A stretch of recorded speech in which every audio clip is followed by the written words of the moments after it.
অসম্মান করে অনেকেই অনেক কথা বলেন, যেটা হচ্ছে আমরা মেনে নিতে আমাদের খুবই কষ্ট হয়। মুক্তিযুদ্ধ সম্পর্কে আমরা কোনো তর্কেই যাব না।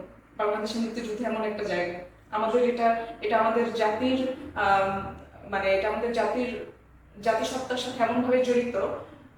এটা এই জায়গায় কেউ যদি আঘাত করে, আমার মনে হয় না যে আহ, তারা বেশি দিন এই মানে স্টে করতে পারবে।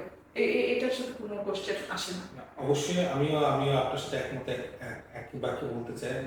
সবকিছু নিয়ে, পলিটিক্যাল নিয়ে অনেক বিতর্ক হতে পারে, ব্যক্তি নিয়ে অনেক বিতর্ক হতে পারে, কিন্তু একজন মুক্তিযোদ্ধা বা একজন স্বাধীনতার পক্ষের মানুষের বিপক্ষে কখনো কোনো কিছু হতে পারে না। আর সেটা আসলে মেনে নেওয়া কোনো মানুষের বা একজন, আমি একজন বাঙালি হিসেবে, বাংলাদেশ হিসেবে আমি কোনোদিন মানিয়ে নিতে পারবো না। আচ্ছা, আরেকটা জিনিস, আপনার বাবার মুক্তিযুদ্ধের নিয়ে কোনো স্মৃতি আপনাদের সাথে কখনো কি বলেছেন? তো আমরা ছোটবেলায় খুব ছোট তখন আব্বুকে জিজ্ঞেস করতাম, আব্বু তুমি যে মুক্তিযুদ্ধে গেলে তুমি কি কাউকে গুলি করে মেরে ফেলছো? তা আব্বু তো তখন এটা